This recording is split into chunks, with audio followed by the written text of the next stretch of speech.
ओम नमः सिद्धेभ्यो।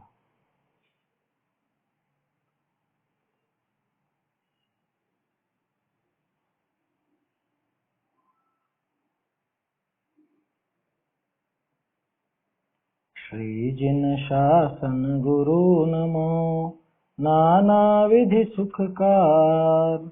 आत्महित उपदेश तें करें मंगलाचार, करें मंगलाचार।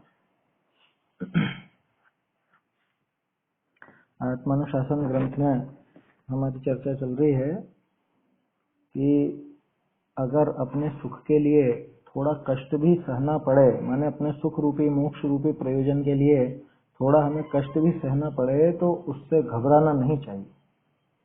और तप आदि के मार्ग में थोड़ा बहुत कष्ट हो तो उससे घबराहट ना हो, उसमें घबरा करके पीछे ना हटे। ऐसा यहाँ पर छंद था। पहले 117 नंबर छंद में अपन ने देखा था कि इस शरीर से मुनिराज को इतनी विरक्ति हो गई कि साथ में रहना नहीं चाहते, है ना। कोई आधे क्षण के लिए भी उसमें रहने को तत्पर नहीं होता, लेकिन फिर भी अगर रहते हैं तो ये समझ लेना ज्ञान की महिमा है। ज्ञान अगर इनको न रोके, ज्ञान अगर इनको इस शरीर का नाश करने से न रोके, ज्ञान से अगर इनको ये पता न चले कि इस शरीर से मैं अपना मोक्ष रूपी प्रयोजन साध सकता हूँ, तो वो कब का ही शरीर को तप आदि के माध्यम से नष्ट कर दे। तो ज्ञान की ऐसी महिमा है कि शरीर को, जो कि अपना शत्रु जैसा लगता है, जो अपना जिससे पूरी विरक्ति हो गई है, उसके बावजूद उसको साथ में रख करके उसका पालन करके भी तप का आचरण कर लेते हैं मुनिराज। इसके बाद आदिनाथ जी का उदाहरण आया था कि आदिनाथ जी वो 6 महीने तो स्वयं उपवास किया और फिर उसके बाद 7 माह और 9 दिन तक आहार के लिए निकले, लेकिन आहार की विधि नहीं मिली, है ना। फिर भी निकले कि नहीं निकले बारंबार, जबकि उसमें कितना एक तरह से मान को गलाना पड़ा होगा उनको, अपने को नमाना पड़ा होगा कि दूसरे लोगों के घरों के सामने रोज निकल रहे, रोज उनको आहार नहीं मिल रहा है। सोचो तो सही, आप कितने दिन ऐसे कर सकते हो? 1 दिन, 2 दिन, 3 दिन, 4 दिन, 5 दिन, फिर बाद में तो ऐसा लगने लगता है अरे क्या कुछ लोगों को समझ ही नहीं है, छोड़ो इनको तो, है ना। ये मैं इतने दिन से निकल रहा हूँ और इनको किसी को आहार देने की अकल नहीं आई अभी तक, ऐसा मान आ सकता था ना, लेकिन नहीं। तो 7 माह 9 दिन तक ये प्रक्रिया पूरी चलती रही, है? सोचो कितना मान गलाना पड़ा होगा। आपको कोई सरकारी ऑफिस में काम कराना हो ना, किसी अधिकारी के पास जाना हो और वो रोज आपको टालता रहे कि कल आना, आज नहीं होगा काम, कल आना, कल आना, कल आना, कल आना, कितने दिन तक जाओगे आप? आदिनाथ जी 7 महीने 9 दिन तक ये कर्मों के ऑफिस का चक्कर था, ये समझ में आई बात। 7 माह 9 दिन तक निरंतर गए। या सरकारी ऑफिस में खुद का बहुत काम हो तो भी कोई 7 माह 9 दिन किसको बोलते हैं?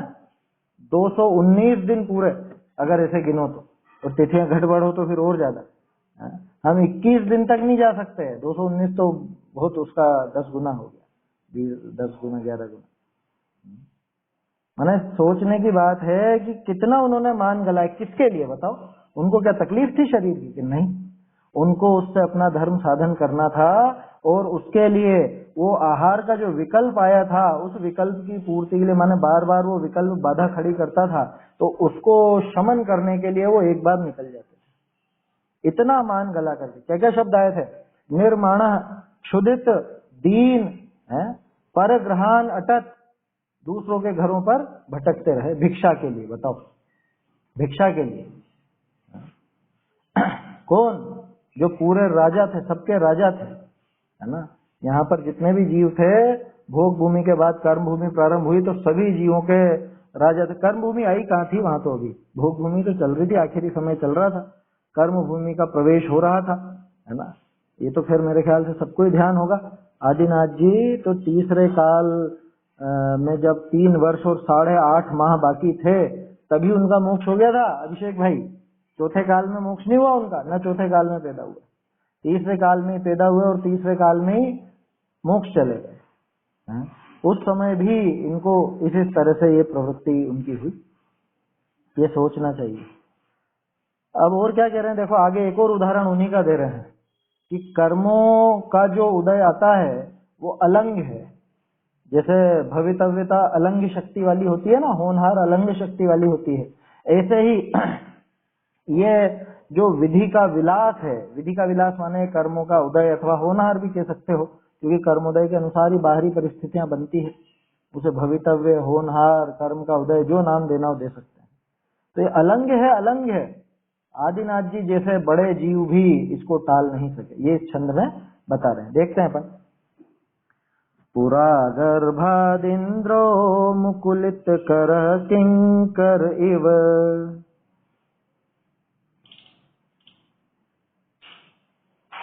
स्वयं सृष्टा सृष्टे पतिरथ निधीनां निज सुत,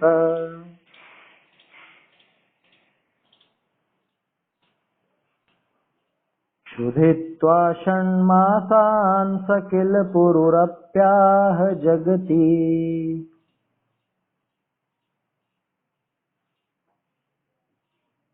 महोकेनाप्यस्मिन् विलसितमलङ्घ्यं हतविधे,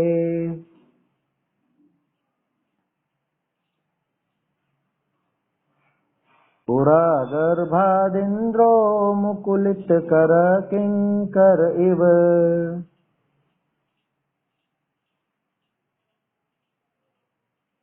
स्वयं सृष्टा सृष्टे पतिरथ निधीनां निज सुत,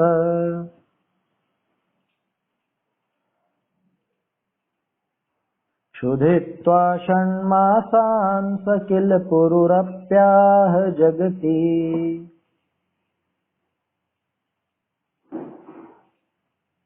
महोकेनाप्यस्मिन् विलसितमलङ्घ्यं हतविधे,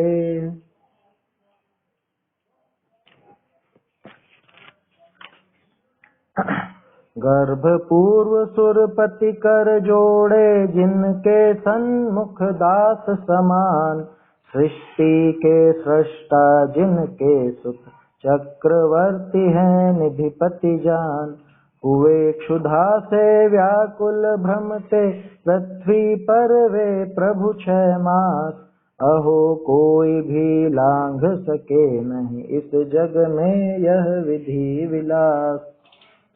क्या कह रहे हैं? पूरा गर्भात, गर्भात पूरा माने गर्भ से पहले ही, गर्भ के पहले से, गर्भ में आने के पहले से ही। क्या मतलब?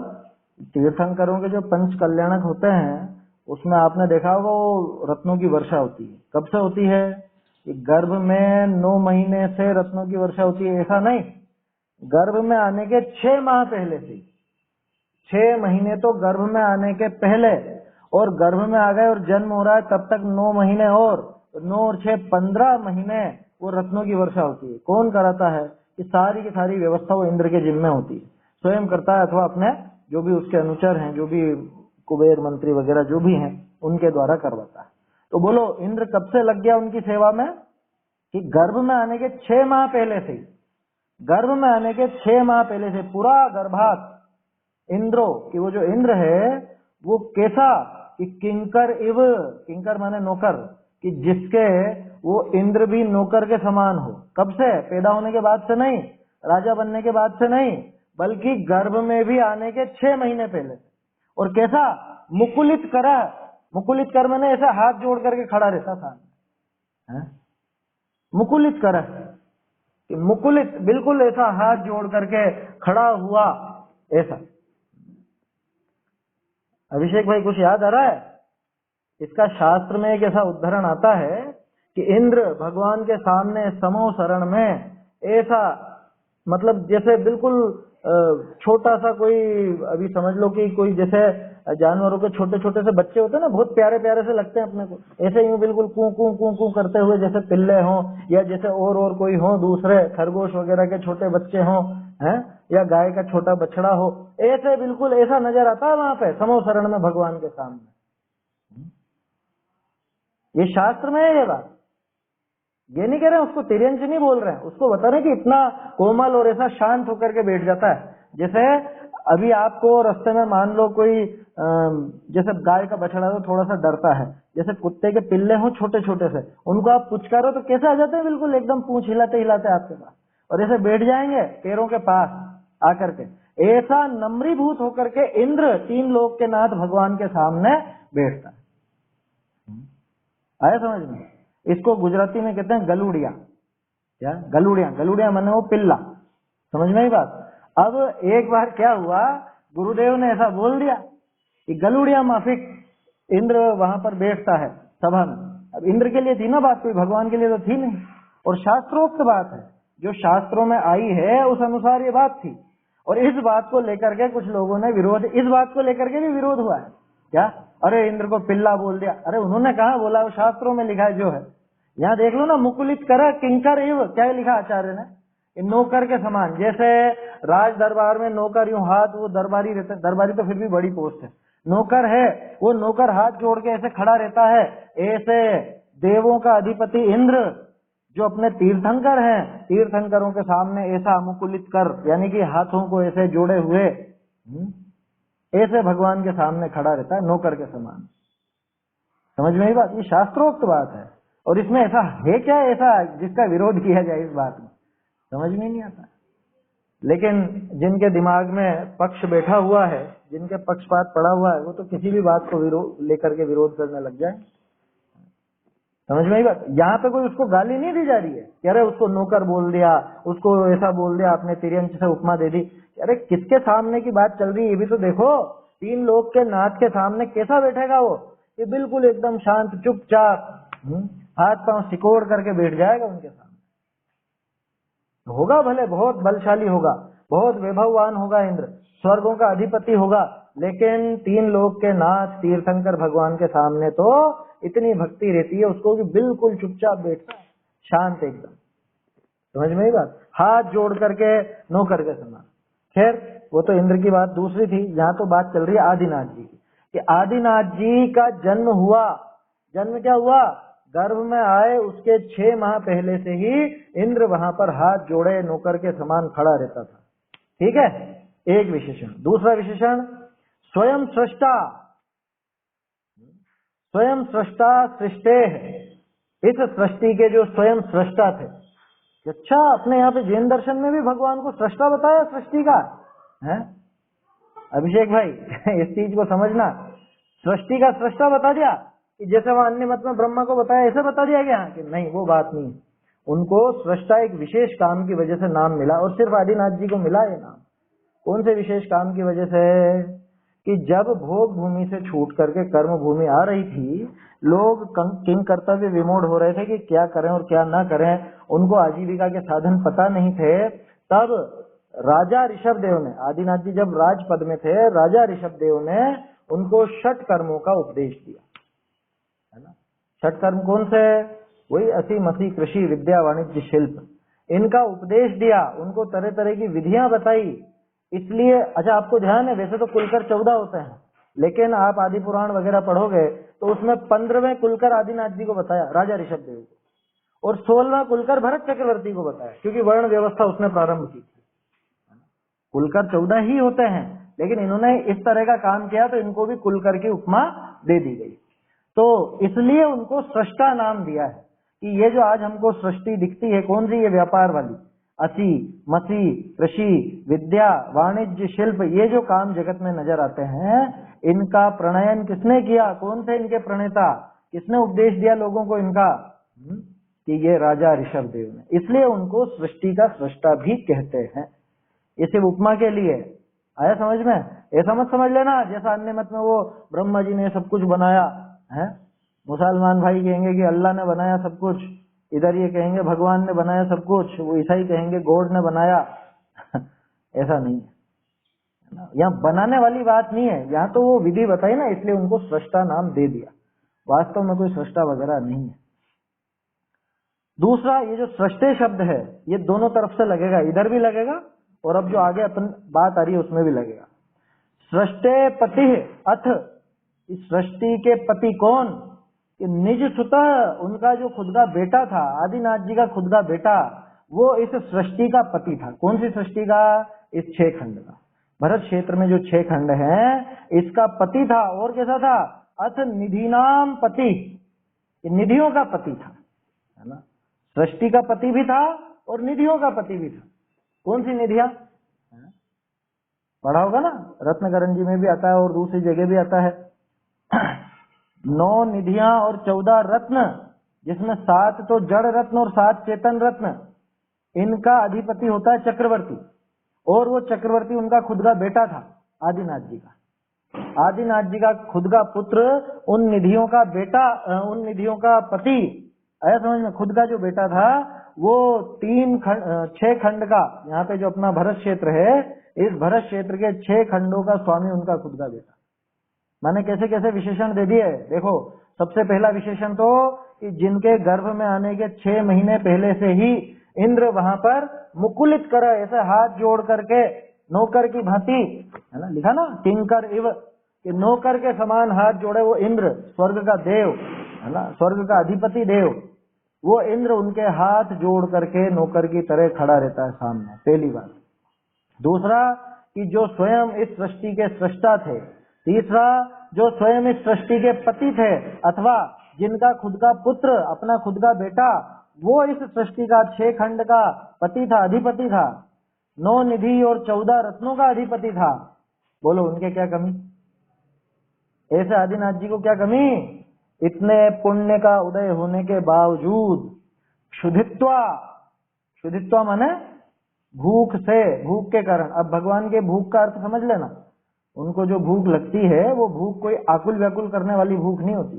जो भोजन का विकल्प आया उतना मात्र भूख है उनको, ऐसा समझना। अपन लोगों को तो भूख लगती है तो अपन तो परेशान हो जाते हैं, अपन दुखी हो जाते हैं, अरे पेट दुख रहा, भूख लग रही है, चिड़चिड़ापन आ जाता है ना। आदिनाथ जी आदि जो अपने तीर्थंकर हैं या और जो ऐसे महापुरुष हैं, वो क्षुधा से ऐसे पीड़ित नहीं होते। तो उनके लिए क्षुधा माने क्या? कि वो जो भोजन का विकल्प आया, आहार का विकल्प आया, उसी को यहाँ पे क्षुधा समझना। तो उस क्षुधा के विकल्प से, भूख के विकल्प से, आहार के विकल्प से, क्षण मासान सकिल पुरु, 1 मिनट, पुरु अट्या होना चाहिए यहाँ पे, अप्या लिखा है ना ये,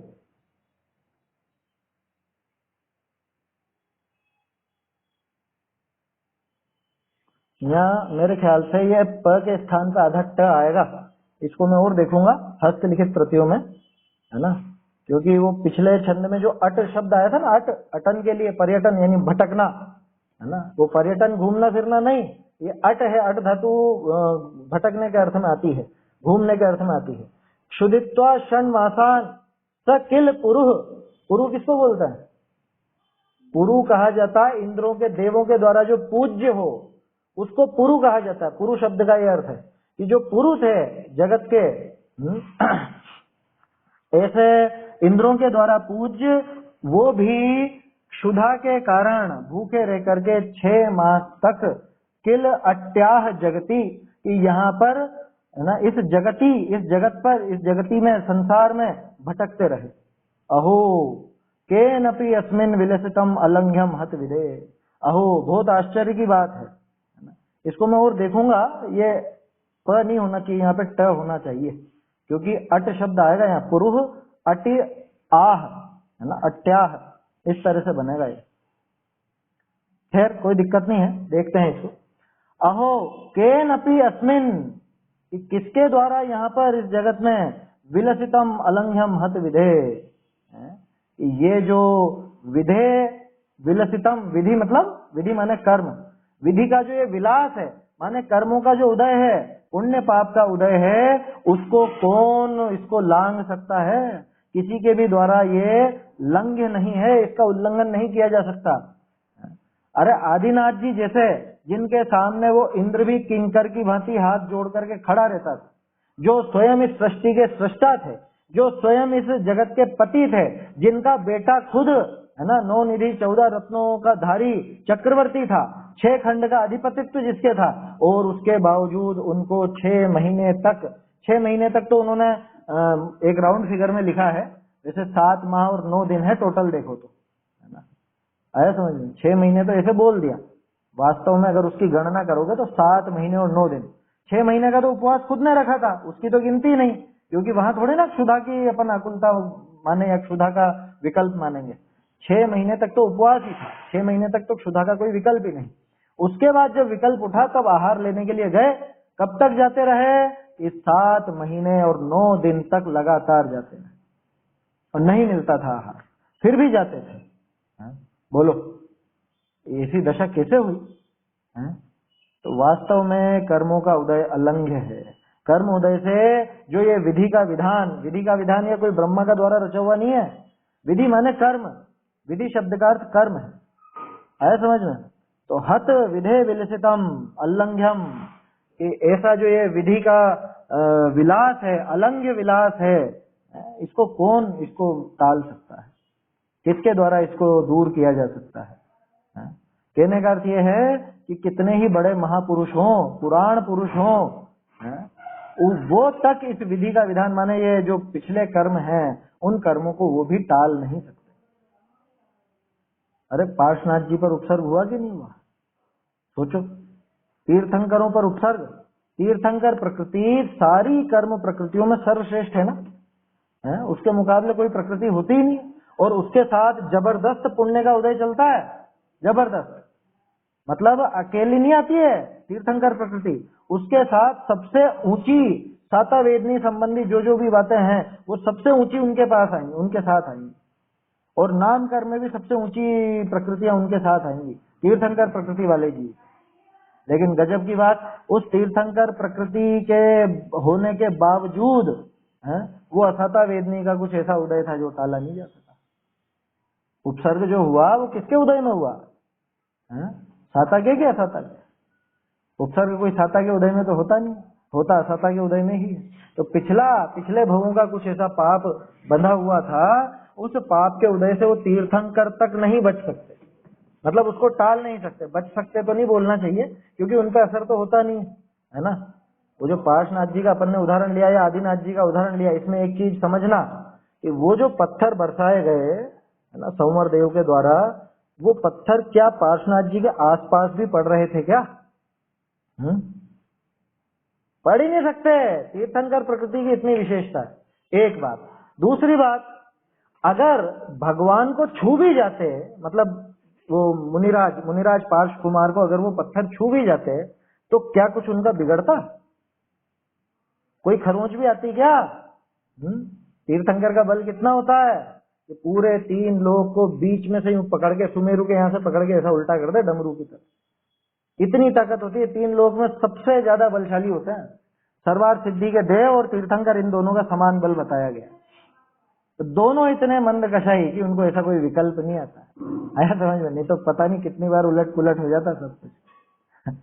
तो मेरे कहने का अर्थ यह है कि वो पत्थर अगर गिर भी जाते, मान लो उदाहरण के तौर, पहली बात तो गिर नहीं सकते थे, क्योंकि तीर्थंकर प्रकृति के साथ इतना उनके पुण्य का उदय रहता है कि उनका इस तरह से कोई अवमानना नहीं हो सकती। उनके आसपास भी नहीं गिर रहे थे, वो तो ऊपर से बरसा रहा था, लेकिन आसपास इधर उधर गिरे, उनके मतलब बिल्कुल पास में तो आ ही नहीं सकते थे पत्थर। और उनके ऊपर गिर भी जाता तो भी क्या होता बताओ? खरोंच भी आती क्या? नहीं आती। वज्र वृषभ नाराज सहनन के धारी तद्भव मोक्षगामी, और तीर्थंकर प्रकृति जिनके साथ में हो उनके शरीर में कोई खरोंच वरोंच का तो नाम निशान तक, वो पत्थर चूर चूर हो जाते हैं, ये पक्का मानना। अब ये तो अपन बात कर रहे हैं हो जाते, अब वो काम तो हुआ ही नहीं तो उसमें तो क्या बात लगाएगी? समझ में ही बात। इसलिए ये जरूर है कि पिछले असाता का उदय आया, पिछले असाता के उदय में उत्सर्ग हुआ, पिछले असाता के उदय में आदिनाथ जी को आहार नहीं मिला, पिछले असाता के उदय से पार्श्वनाथ जी पर उपसर्ग हुआ, लेकिन उससे उनका कुछ भी बिगाड़ हो नहीं सकता, है ना। आदिनाथ जी को जो आहार नहीं मिला तो क्या वो दुबले पतले हो गए होंगे? 7 माह 9 दिन तक आहार नहीं मिला तो पेट पिचक गया होगा, हैं, हड्डियां निकल आई होंगी, कमजोरी आ गई होगी? रंच मात्र भी कमजोरी नहीं आ सकती। समझ में ही बात। अभी थोड़ी देर पहले भी अपन ने बात की थी ना, तीर्थंकरों को आहार का विकल्प होता है इतनी मात्र क्षुधा समझना। उनके ऐसी क्षुधा नहीं होती जिससे शरीर में कमजोरी आ जाए, जिससे चिड़चिड़ापन आ जाए, जिससे वो आकुल व्याकुल हो जाए, इस तरह की क्षुधा उनको नहीं होती। तीर्थंकरों को थोड़ा, वो तो सामान्य जो कोई महापुरुष होते हैं उनको ही नहीं होती। समझ में आ रही है बात? तो इसलिए ये बात जरूर है कि पिछला असाता का ऐसा कुछ उदय था, या समझ लो उस तरह की उस जाति के साता का उदय नहीं था, ऐसा कहना चाहिए अपने को। असाता को तो क्या कहें, उनके पिछले भोजन संबंधी, आहार संबंधी साता वेदनी का उनके उदय नहीं था। बाकी तो था, बाकी तो लोग बाग तैयार थे ना कि शायद इनको वस्त्र चाहिए तो लोग बाग वस्त्र लेकर के खड़े हो गए, शायद महाराज को आभूषण चाहिए तो आभूषण लेकर के खड़े हो गए, कि शायद वहां जंगल में अकेले रहते रहते बोर हो गए होंगे तो इनका विवाह कर देना चाहिए, तो कोई कन्याओं को आगे लेकर के खड़े हो गए। पढ़ा नहीं पढ़ा ये किस्सा? आदिनाथ जी जब आहार पे निकल रहे थे और उनका आहार नहीं हो रहा था, लोग बाग क्या क्या सामने कर रहे थे, अपनी कन्याओं को, रुपयों को, वस्त्रों को, और समझ लो आभूषणों को, और चीजों को उनके आगे कर रहे। किसी को विधि नहीं मालूम थी, उनको पता ही नहीं था ये क्या करने आए हैं वापस, उनको थोड़ा जानकारी थी। वो तो बाद में फिर वो राजकुमार श्रेयांश, राजा नहीं था, राजकुमार था, राजकुमार श्रेयांश का बड़ा भाई भी था साथ में, है ना। तो स्वप्न श्रेयांश को आया और उन्होंने फिर वो विधि अपनाई, और उनके बड़े भाई ने, भाभी ने और स्वयं ने, इन सब ने मिलकर के मुनिराज ऋषभ देव को आहार दिया, तब जाकर के वो काम हुआ। तो कहने का अर्थ ये है, वो तो खैर बाद का किस्सा हुआ जो हुआ। ये जो 7 माह 9 दिन तक भटके, 7 माह 9 दिन तक आहार नहीं मिला, तो बोलो तीर्थंकरों में इतना बल नहीं था कि वो कर्म को उलांघ जाए। माने जो पिछला कर्म बंधा हुआ था उसका उल्लंघन करने की सामर्थ्य तीर्थंकर में भी नहीं। क्या रहे, फिर तो तीर्थंकर कमजोर हो गए? कमजोर नहीं हुए भाई, वो काम ही अलग है बिल्कुल। भाई बाहरी परिस्थितियों पे उन कर्मों का उदय काम करता है, बाहरी परिस्थिति से उनका कोई लेना देना ही नहीं, वो उससे परेशान ही नहीं हो रहे थे, तो उसको दूर करने का उपाय भी क्यों करें। और वो जानते थे कि बाह्य जगत कुछ भी नहीं मेरा और न बाह्य जगत का मैं, है यह निश्चय कर छोड़ बाह्य को, मुक्ति हेतु नित स्वस्थ रमे। स्वस्थ रमे, स्वस्थ रमे मतलब स्व में स्थित, उसको बोलते हैं स्वस्थ। स्वस्थ माने हेल्दी नहीं, स्वस्थ माने स्व में स्थित, ऐसे बनता है स्वस्थ शब्द, स्व प्लस स्थ। जैसे परमेष्ठी बोलते हैं ना अपन, परम पद में स्थित, वो परमेष्ठी, परमेष्ठी। तो ऐसे ही स्वस्थ जो स्व में स्थित हो। छद्मस्थ, छद्म में स्थित, वो छद्मस्थ है ना। अपदस्थ जो पद से, पद जो पहले पदस्थ था और अब उसको पद से हटा दिया गया, वो अपदस्थ। इस तरह से स्वस्थ, स्व में स्थित, मुक्ति हेतु नित्य स्वस्थ रमे। तो उनका तो प्रयास उसी में चलता था। वो क्यों बाहर में कर्मों का कि अरे पिछला पाप का उदय आ रहा है, इसको टाल दो, या इसको ऐसा कर दो, वैसा कर दो, ऐसा विकल्प भी उठता था क्या उनको? वो जानते थे कि मैं स्वतंत्र हूं और ये भी स्वतंत्र है। ये जो कर्म का उदय है और ये कर्म का उदय जो बाहर में आ रहा है, बाहर में जो जो कुछ भी उसके निमित्त से बनाव बन रहा है, वो मुझ में प्रवेश नहीं करता, मैं उसमें प्रवेश नहीं करता। इस विचार से वो बिल्कुल उससे न्यारे रहते थे, उसकी परवाह नहीं करते। ऐसा है तो लिख देना हत, हत यानी अरे क्या करें उसका, अलंग है उसकी शक्ति, है ना। विधि का विलास अलंग। सरल है छंद, अर्थ देखते हैं। गर्भ ते पहले ही इंद्र है, सो किंकरवत जोरे है हाथ जाने।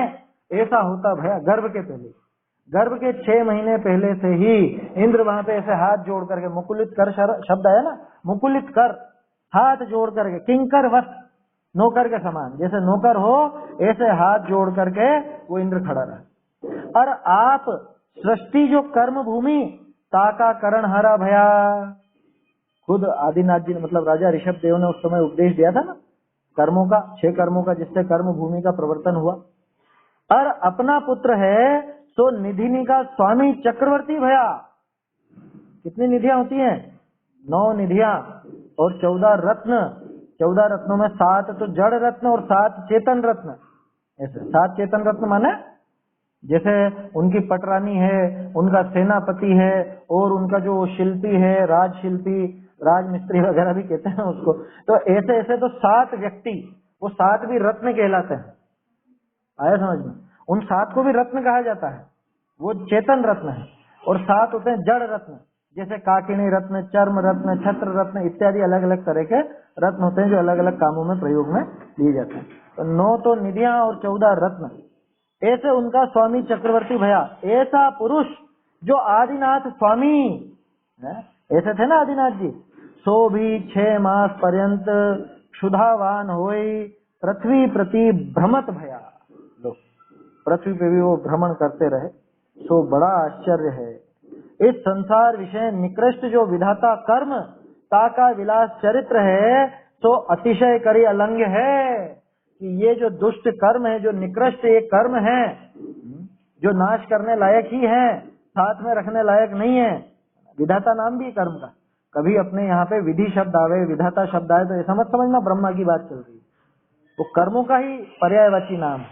अपने जैन शासन में, जैन ग्रंथों में कर्म के लिए विधि शब्द या विधाता शब्द का प्रयोग भी आता है। कदाचित ब्रह्मा शब्द का भी प्रयोग मिल जाएगा, तो उससे वो ब्रह्मा मत समझ लेना। एक चीज हमेशा ध्यान रखिए, क्या जैन दर्शन में व्यक्ति की पूजा नहीं होती, जैन दर्शन में तो पद की पूजा होती है। यहाँ पदों का महत्व है, व्यक्ति का महत्व नहीं है। हम जब नमो अरहंताणम बोलते तो अरहंत कोई व्यक्ति का नाम है क्या?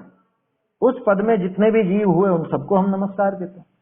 सिद्ध किसी जीव, एक जीव का नाम थोड़े ना, आचार्य किसी एक जीव का नाम थोड़े ना। तो हमारे यहाँ व्यक्ति से ज्यादा पद मुख्य होता है। आया समझ में?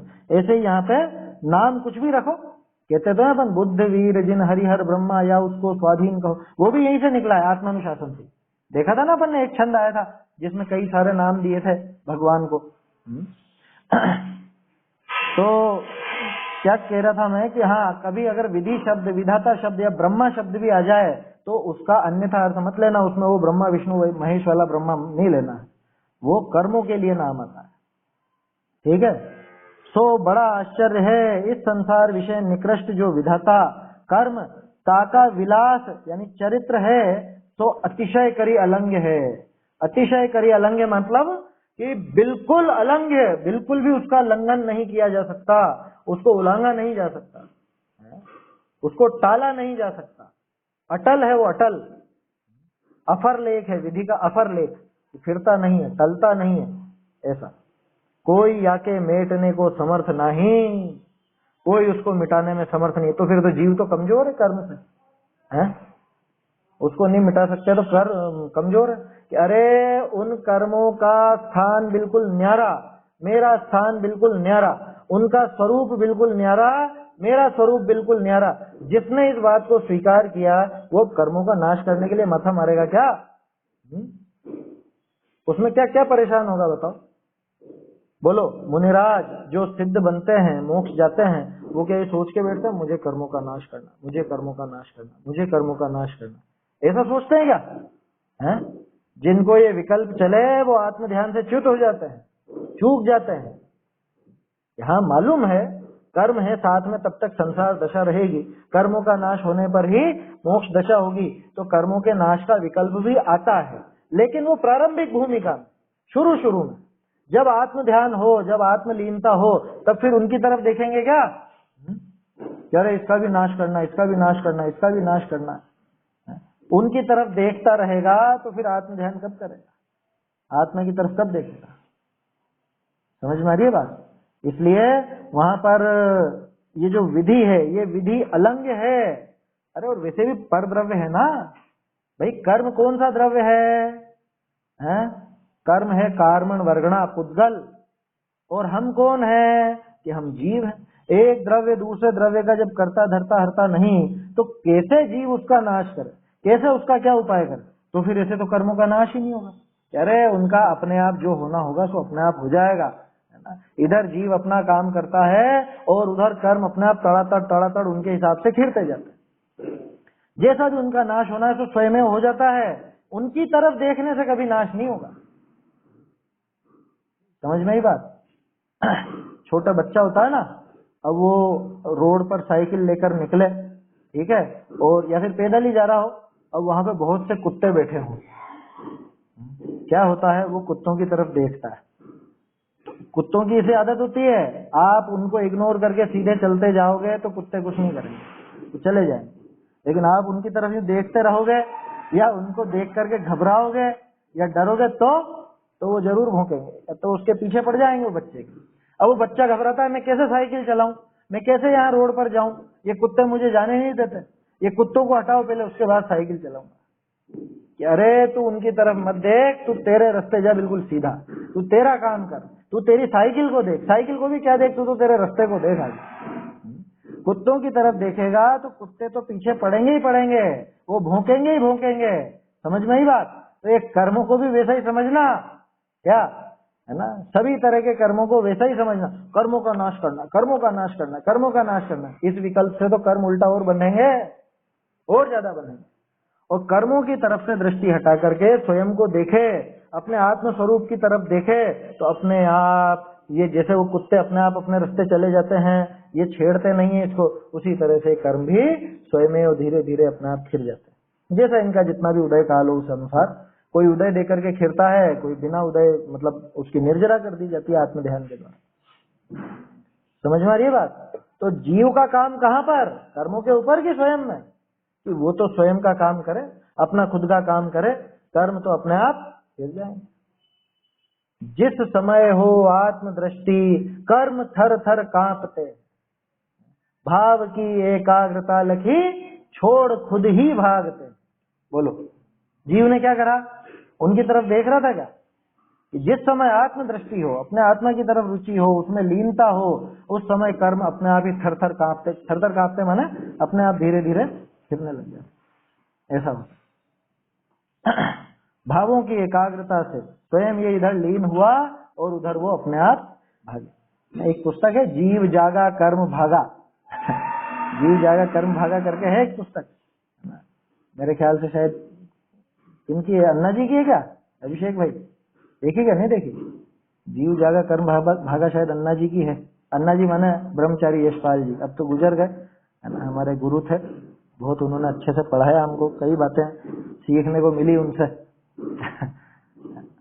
बहुत कभी कभी कुछ बातें ख्याल में आ जाती हैं। देखो अभी एक विकल्प आ गया तो बोल देता हूँ। उनको वास्तव में मतलब जो बाहर की जैसे कुछ अपन जैसे लाइट पंखा खुला छोड़ जाते हैं, कुछ भी होता है, कभी भी वो देखते हैं, कहीं हॉल में गए, हॉल में देखा कि अरे कोई भी नहीं बैठा है, लाइट पंखे चालू हैं, कोई विद्यार्थी दिखेगा तो उससे कह देंगे कि बेटा ये सब लाइट पंखे बंद करो। बेटा नहीं कहते, राजा कहते थे, राजा, राजा थे हम सब, उनके क्या हमें राजा बोला करते थे, है ना? बोला होगा ना तुमसे भी अभिषेक? राजा बहुत प्रेम से बोलते थे। तो ये बंद कर दो, कोई नहीं होता तो खुद भी कर देते बंद, खुद भी। और उनका जीवन वास्तव में बहुत सात्विक था, ब्रह्मचारी थे ही सही, हैं? हाँ, ब्रह्मचारी थे और काफी सात्विक जीवन था, आचरण भी बहुत अच्छा था। प्रेरणा लेने लायक हैं बहुत से लोगों के जीवन। सब अपने को इस वर्ष तो बहुत लोग छोड़ करके चले गए। खैर ये तो बीच में याद आ गई तो बोल दिया। और भी ऐसी बहुत सी बातें हैं, प्रेरणा देते थे, याद करने की बहुत प्रेरणा देते थे, है ना। ये आमनाय का जो महत्व है उन्हीं से समझ में आया कि यहाँ कंठ की विद्या, कंठ पे अगर विद्या हो तो वही काम आती है। कंठ की विद्या अंट का दाम, भूल जरूरत पड़ने पर आवे काम, इस तरह का है ना कुछ। कंठ में बसाने की प्रेरणा देते थे, वो याद कराते थे, खूब इनाम दे दे करके याद कराते थे। कुछ भी याद करा तो उसके लिए इनाम मिलता था, छेड़हला पर इतने रुपए, समय सार पर इतने रुपए, है ना। अब वो उसके उसमें एक थोड़ा सा उसका एक माइनस पॉइंट भी होता है, वो लोभ की प्रवृत्ति जाग जाती है किसी किसी में। कोई विद्यार्थी ऐसे भी हो जाते हैं क्या, तो वो लोभ की तरफ न देख करके अपन तो इतना, उनकी तो भावना सफल थी, अब जो लोभ से कर रहा उसकी भावना थी गलत। उनकी भावना तो सफल थी, उनका तो उद्देश्य ये था कि भले पैसे देने पड़े, भले पैसा खर्च हो, लेकिन अगर किसी भी विद्यार्थी ने अपने कंठ में बसा लिया जिनवाणी को, तो वो तो उसके भविष्य में भी काम आएगी, वो खुद के भी काम में आएगी और दूसरों को भी पता नहीं कितनों को काम में आ जाएगी। है? नहीं नहीं नहीं, देते थे, खूब देते थे, बहुत थी। और लोगों को तो खूब, उनको लोगों को जोड़ते थे, 1000-1000 5-5 हजार रुपए के भी इनाम रखे जाते थे। खैर वो सब तो बीती बातें हैं, आया समझ में, है ना। ये तो इस बहाने भी याद आ गई उनकी कि आज श्रुत पंचमी है ना। श्रुत पंचमी और जिनवाणी की उपासना, इससे जुड़ा हुआ काम है ये भी, क्या शास्त्रों को हृदय में धारण करना, जीवान पर धारण करना मामूली बात नहीं है। अभी 2-5 मिनट उसके बारे में भी बात करेंगे, पहले भावार्थ पढ़ लेते हैं अपन। कोई आके मेटने को समर्थ नहीं। भावार्थ, कोई जानेगा कि सुख सामग्री मिलाए दुख का कारण दूरी करी सुखी होगा। अब ये टोडरमल जी का दिमाग देखो आप, कैसे वो व्याख्या करते हैं। ये छंद क्यों लिखा होगा आचार्य देव ने, या क्या उन्होंने सोच करके उदाहरण दिया होगा। तो क्या कह रहे हैं यहाँ, कोई जानेगा, कोई ऐसा सोचेगा कि सुख सामग्री मिलाए दुख का कारण दूर करी सुखी होगा।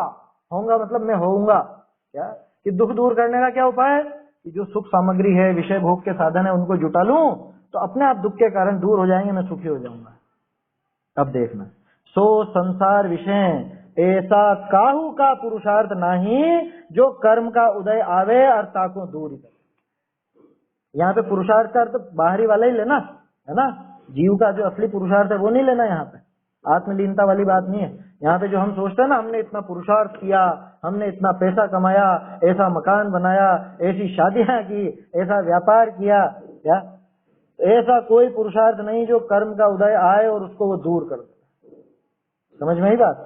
क्या मतलब, क्या कहना चाह रहे हैं टोडरमल जी और क्या कहना चाह रहे हैं गुणभद्राचार्य? भैया तुम सोचते हो कि विषय सामग्री जुटा करके और मैं सुखी हो जाऊंगा, मेरा दुख दूर हो जाएगा, तो ऐसा बिल्कुल भी नहीं है। क्यों नहीं है? क्योंकि अब देखो, पुण्य का उदय जिनके था, जिनके इतनी विषय सामग्री थी, श्री ऋषभनाथ देव के इंद्र समान तो किंकर, इंद्र के जैसे तो नौकर थे, और आप सर्व रचना का कर्ता, माने वो जो विधि बताई वो है ना, कोई दुनिया नहीं बनाई उन्होंने, सर्व रचना का कर्ता, ऐसा पुरुषार्थ करी संयुक्त। बोलो उनसे ज्यादा पुरुषार्थ क्या देखोगे आप? लौकिक की बात कर रहे हैं, असली पुरुषार्थ की बात नहीं कर रहे हैं, आत्मा के। जो लौकिक में जिसको दुनिया पुरुषार्थ कहती है, तो बोलो आदिनाथ जी के मुकाबले पुरुषार्थ किसने किया? सारी दुनिया को काम धंधे पे उन्होंने लगाया है ना। राजा ऋषभ देव ने तो उपदेश दिया था, कैसे असी का कैसे प्रयोग करना, मसी का कैसे प्रयोग करना, कृषि का कैसे प्रयोग करना। अर्थ समझ में आता है इसका? असी मसी कृषि का, नम्रता। असी माने तलवार, यानी ये जो राज्य रक्षा आदि का जो काम है, ये किस तरह से किया जाए, हथियारों को कैसे काम में लिया जाए। मसी, मसी माने स्याही, स्याही की लिखने का काम है ना, अकाउंटिंग का हो, चाहे कुछ लिखने का हो, कविता आदि हो, ग्रंथ बनाना हो, ये सब कैसे करें, ये सब काम भी उन्होंने सिखाए लोगों को। कृषि, कृषि तो जानते ही है, खेती बाड़ी। विद्या, अब विद्या में बहुत सारी चीजें आ जाएंगी। आजकल के तो जितने भी ये वर्क फ्रॉम होम चलते हैं, ये सब विद्या की श्रेणी में ही आएगा। आया समझ में? चाहे कंप्यूटर का ज्ञान हो, चाहे सोशल मीडिया का, या चाहे किसी का भी, वो सब विद्या में आएगा। आपका जो खाना बनाने की विधि और सारी चीजें हैं, ये सब भी विद्या में ही आएगा। क्या, कौन सी मिठाई कैसे बनानी और किसका क्या करना, क्या, ये सब विद्या है। वाणिज्य, वाणिज्य माने व्यापार। और शिल्प, शिल्प में जो कलाकारी वाला काम, अब वो कलाकारी कई तरह की है, चाहे पत्थर की हो, चाहे लकड़ी की हो, चाहे वो चित्रकारी हो, कुछ भी हो, ये सारी कलाकारी आदि। अब बोलो इनके अलावा दुनिया में और क्या काम है? सारे तो शामिल हो गए, वो विद्या में सारे काम शामिल हो जाएंगे। आया समझ में? पढ़ना पढ़ाना वो मसी में शामिल हो जाएगा। कलम है ना, कलम का ही तो काम है पढ़ना पढ़ाना, वो मसी में शामिल हो जाएगा। तो असी मसी कृषि विद्या वाणिज्य शिल्प, ये सारे काम की रचना, रचना माने उन्होंने उपदेश दिया, बनाया बनाया तो क्या। तो आप सर्व रचना का कर्ता, ऐसा पुरुषार्थ करिए। अब बोलो आपकी नजर में दुनिया में इससे बड़ा पुरुषार्थी कौन होगा? लोग तो सोचते हैं हमने पुरुषार्थ करके इतना पैसा कमाया, इतना व्यापार करा, इतना ये बनाया वो बनाया, तरह तरह की बात है कि तुमने राजा ऋषभ देव जितना क्या काम करा होगा लौकिक में, ऐसे पुरुषार्थ करी संयुक्त। और पुत्र कैसा उनका कि सामान्य पुत्र नहीं, पुत्र भी चक्रवर्ती, 6 खंड का अधिपति। ऐसी सामग्री होते भी, अब खुला रहस्य पहली पंक्ति का भावार्थ का। क्या कह रहे थे टोडरमल जी कि कोई ऐसा सोचेगा कि मैं सारे सुख साधन जुटा करके और सुखी हो जाऊंगा, दुख को दूर कर लूंगा, कर्म का उदय दूर भगा दूंगा। भैया इनके मुकाबले क्या था तेरे पास? इनके मुकाबले न तो तूने लौकिक पुरुषार्थ करा होगा कभी जीवन में, न इनके मुकाबले तेरा कोई जैसे चक्रवर्ती बेटा था, तो ऐसा तो कोई है नहीं कि हमारे लौकिक संपदा भी खूब हो। तो ऐसे पुरुषार्थ करी संयुक्त और पुत्र चक्रवर्ती, ऐसी सामग्री होते हैं भी अंतराय का उदय थे। जब अंतराय का उदय आया तो 6 मास पर्यंत भोजन के अर्थ भ्रमण किया। 6 मास माने वो 7 महीने 9 दिन है ना, या राउंड फिगर में लिख दिया, अन्यथा मत लेना।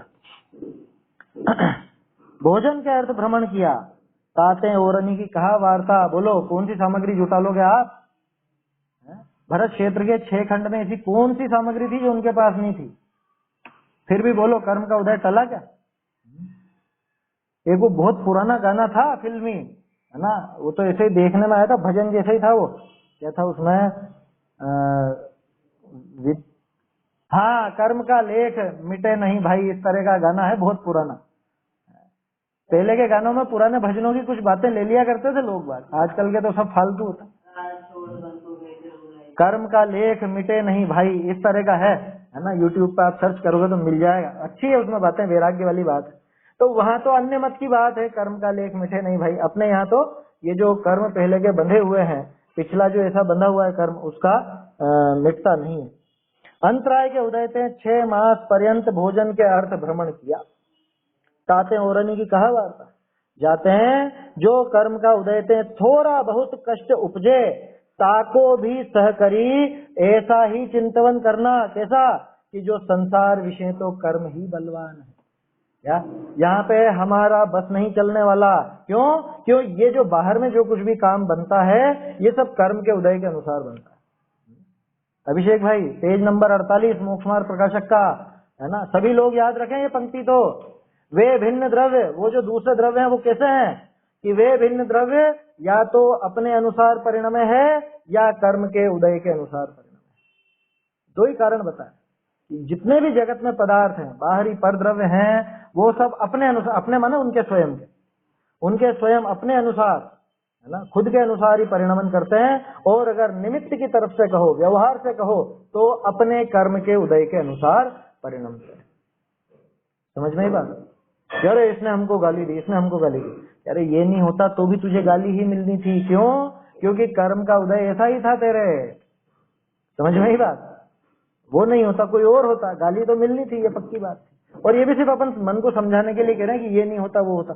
फिक्स है वो ही होता, क्योंकि उसके भी उस तरह के कर्म का उदय था, उसके उस तरह के चारित्र मोहनी का उदय था, और इधर तुम्हारे वो असाता का उदय था। तो उसने गाली दी और तुमको गाली बुरी लगी, इस तरह की बात। समझ में ही बात? कर्म का उदय थे थोड़ा बहुत कष्ट जो उपजे, थोड़ा बहुत अगर कष्ट भी हो तो उसको भी सहन करके ऐसे ही चिंतन करना कि संसार में तो ये सब अलग अलग द्रव्य शामिल हैं और इनमें तो कर्म ही बलवान है। यहाँ पे अपना बल नहीं चलेगा, अपना बल तो अपने में चलेगा। ताते हैं संसार अवस्था का अभाव सो ही अपना हित कार्य है, कि कैसे भी करके ये संसार अवस्था का अभाव हो, कैसे भी करके संसार अवस्था नष्ट हो, उसमें ही अपना भला है। ऐसे निश्चय करी ताका साधन करना। क्या आदिनाथ जी देख लो, पार्श्वनाथ जी देख लो, और कितनों पे 3 पे हुए ना उपसर्ग। तो सुपार्श्वनाथ जी, पार्श्वनाथ जी और महावीर स्वामी, इन 3 तीर्थंकरों पर उपसर्ग हुए। तो तरह तरह के इनका सबका अपने को संयोग वियोग वो सब देखने को मिलता है। तो उसमें कर्म ही बलवान है। अब उन कर्मों का कर्म तो तब तक रहेंगे जब तक ये संसार रहेगा। तो इसलिए संसार के नाश का उपाय करना चाहिए, मोक्ष मार्ग में आगे लगना चाहिए, ऐसी बात है। अब तो अगले छंद की उत्थानिका है, वो तो अपन बाद में देखेंगे। 2-3 मिनट श्रुत पंचमी के संबंध में बात करना चाहता हूँ, है ना। कहानी नहीं सुनाऊंगा, कहानी तो आप सबको पता है। पहले छंद बोल लेते हैं अपन, है ना। ये बात तो समाप्त हो गई, इस छंद को बोल लेते हैं एक बार। गर्भ पूर्व सुरपति कर जोड़े, जिनके सन्मुख दास समान, सृष्टि के सृष्टा जिनके सुत चक्रवर्ती है निधिपति जान। हुए क्षुधा से व्याकुल भ्रम से पृथ्वी पर वे प्रभु 6 मास, अहो कोई भी लांघ सके नहीं इस जग में यह विधि विलास। तो आज क्या है? श्रुत पंचमी है ना। और श्रुत पंचमी कैसे मनाना, क्या करना है? इस श्रुत पंचमी पे तो जिनवाणी की पूजा करनी चाहिए। ये बताओ जिनवाणी किस काम की है, क्या है जिनवाणी, किसको कहते हैं जिनवाणी? और ये जो श्रुत पंचमी का पर्व है ये क्या है? देखो स्टोरी तो आप सबको मालूम होगी, सबने सुन ली होगी। सोशल मीडिया का जमाना है, बहुत तरह के वीडियो भी बन के आए हैं, छोटे छोटे बच्चों द्वारा भी बताया गया है। तो वो कहानी तो आप सबको पता है कि आज हमारे सबसे पहले ग्रंथराज की रचना पूर्ण हुई थी। ग्रंथ तो उसी समय और भी लिखे जा रहे थे। क्या जिस समय ये षटखंडागम जी लिखे जा रहे थे, उसी समय कथाए पाहुड़ जी भी लिखे जा रहे थे, उसी समय तिलोय पंडिती भी लिखे जा रहे थे, समय सार आदि ग्रंथ भी लिखे जा रहे थे। सबसे पहले इनकी पूर्णता हुई, षटखंडागम जी की सबसे पहले पूर्णता हुई।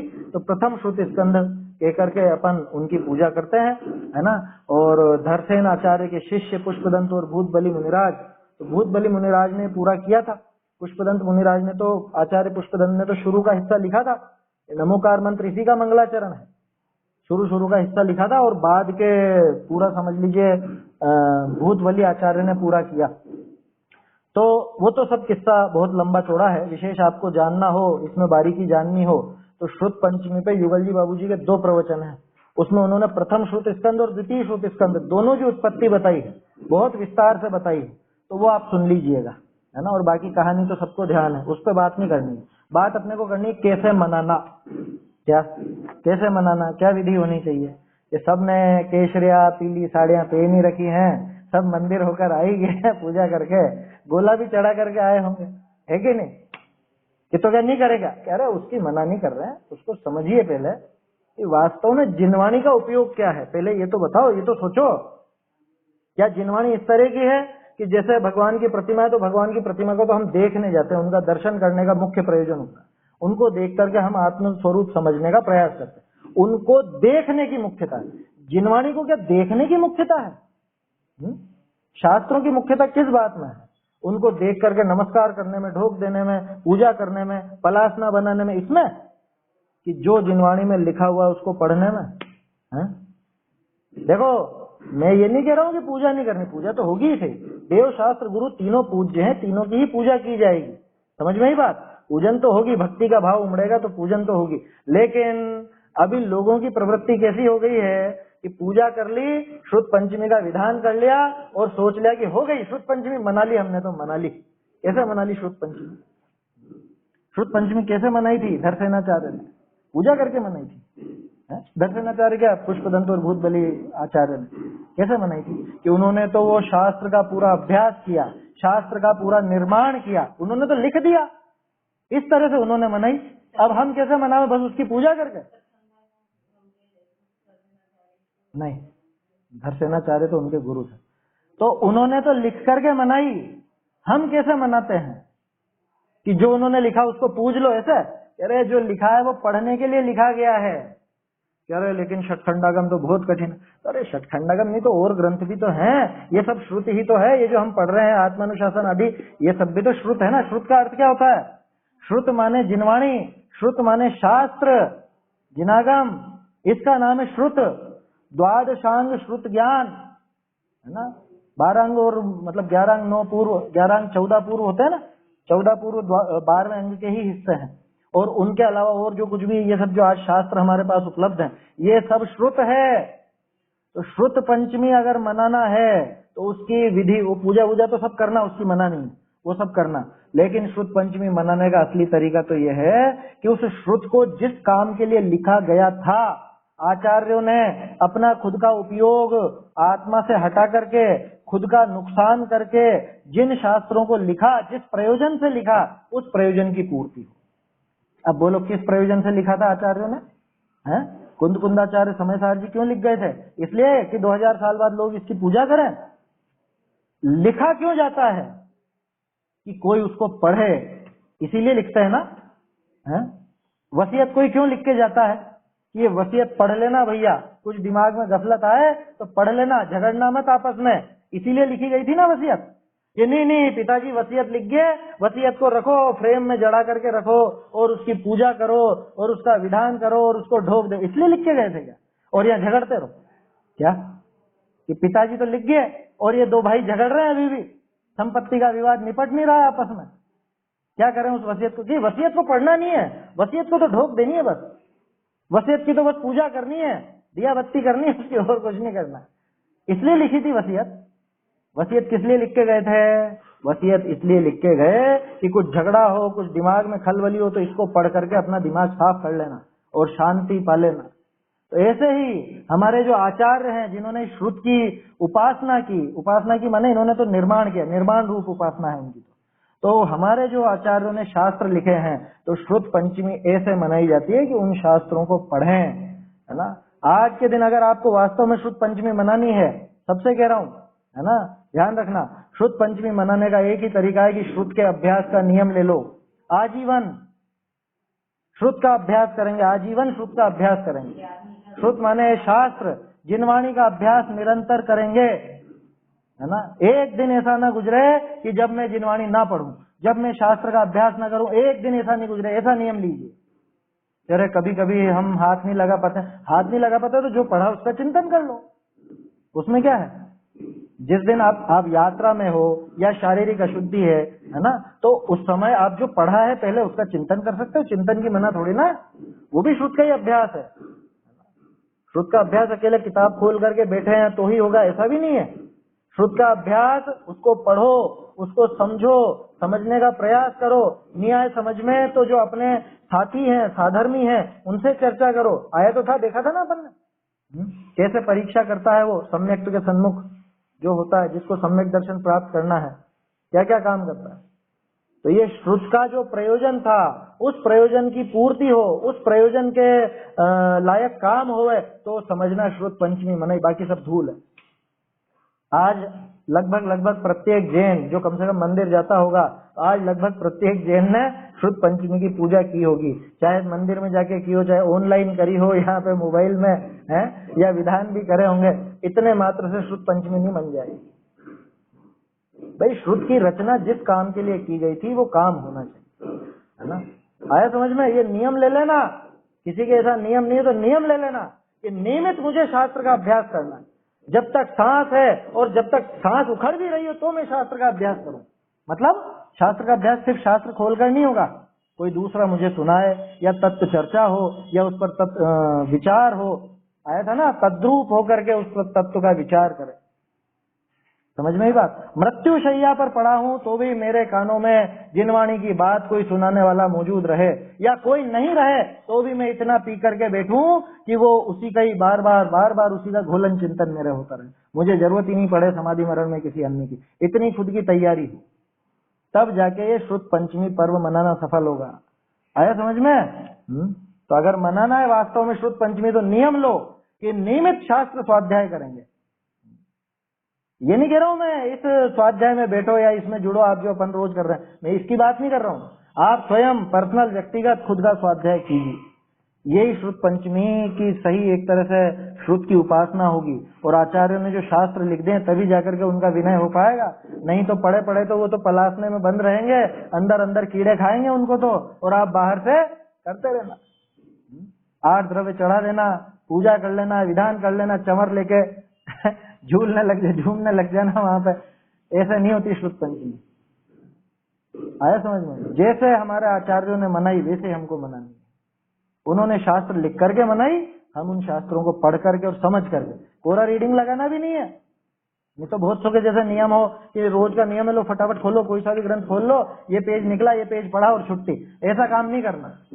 भली भांति ये श्रुत का अभ्यास हो, ऐसा नियम लो। और नियम लेके तोड़ना नहीं, नियम भले मत लो, लेकिन नियमित रूप से शास्त्र का अभ्यास करें, तब जाके श्रुत पंचमी पर्व मनाना सफल होगा। एक बात। दूसरी बात, जो अपना द्वादशांग ज्ञान है, अपनी जिनवाणी है, जैन शासन है।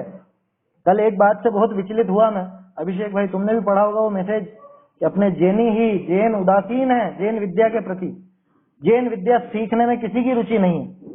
ज्यादा से ज्यादा अपन लोग जैसे स्वाध्याय कर रहे हैं तो इसमें आप पढ़ लोगे, इसमें कर लोगे, ये सब तो ठीक है ना, आपने खुद तक तो सीमित रख लिया, खुद में तो निभा ली वो बात। लेकिन सबसे मैं निवेदन करता हूं कि जो युवा हैं या जो युवा नहीं भी हैं, जिनकी शादी हो चुकी हो चाहे नहीं भी हुई हो, उसके बावजूद कुछ ऐसा काम करें कि जो यूनिवर्सिटी वगैरह में या और कोई भी जैन दर्शन के कोर्स होते हैं, डिप्लोमा होते हैं, कोई डिग्री होती है, उसको जरूर अपने को करना चाहिए। क्यों? ये सिमटता जा रहे हैं। आप यूनिवर्सिटियों में जाकर के देखोगे, दूसरी जगह जाकर के देखोगे तो आपको जैन दर्शन का विभाग ही नहीं मिलेगा। लोग बात जानते ही नहीं कि जैन शासन भी कुछ होता है, जैन दर्शन भी कुछ होता है। फिलोसफी में अन्य दर्शन पढ़े जाते हैं, बौद्ध दर्शन पढ़ा जाता है, वेदांत दर्शन पढ़ा जाता है, मीमांसा दर्शन पढ़ा जाता है। जैन दर्शन पढ़ने वाले लोग तैयार नहीं। बच्चों को प्रेरणा दें, बचपन से धर्म मार्ग में लगाएं। आया समझ में? बच्चों को बचपन से ऐसी प्रेरणा दे कि बेटा अपने को ये भी पढ़ना। दूसरी चीज भले पढ़ो, कोई दिक्कत नहीं, लौकिक विद्या भी सिखाओ, आप उसकी मना नहीं करता, क्योंकि कोई नहीं छुड़ाने वाला उसको। लेकिन उसके साथ साथ जैन धर्म पढ़ने की प्रेरणा जरूर दें। एक छोटा मोटा कोई डिप्लोमा का कोर्स हो वो जरूर करें, ताकि कम से कम सरकार की नजर में, यूनिवर्सिटियों में, इनमें ये तो रहे कि हाँ जैन शास्त्र भी कुछ होते हैं, जैन दर्शन भी कुछ होते हैं। आज यूनिवर्सिटियों में बंद होने की कगार पे सारे जैन दर्शन विभाग। मैं जिस की बात कर रहा हूँ, अभी गुजरात यूनिवर्सिटी की खबर थी, वो कोई है ही नहीं, पढ़ने वाला ही नहीं है, नया एडमिशन भी कुछ नहीं हो रहा। हमारे राजस्थान यूनिवर्सिटी में जब मैं रिसर्च कर रहा था, शोध का कार्य कर रहा था,